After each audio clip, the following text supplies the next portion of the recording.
Ты живешь среди нас, да преломля на подвиг. Ты в улыбке ребенка, ты в сердцах матерей, что сегодня спокойно свою дверь закрывать, не боясь за себя и своих сыновей. Ахмат Хаджи, ты горе, сын народа, ты гордость сердца каждого из нас. С тобой Чечня приобрела свободу, ты свой народ от горя спас.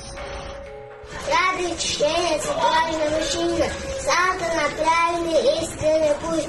Ты не тревожишь взялачего сына, а не потрозя Яржийначу.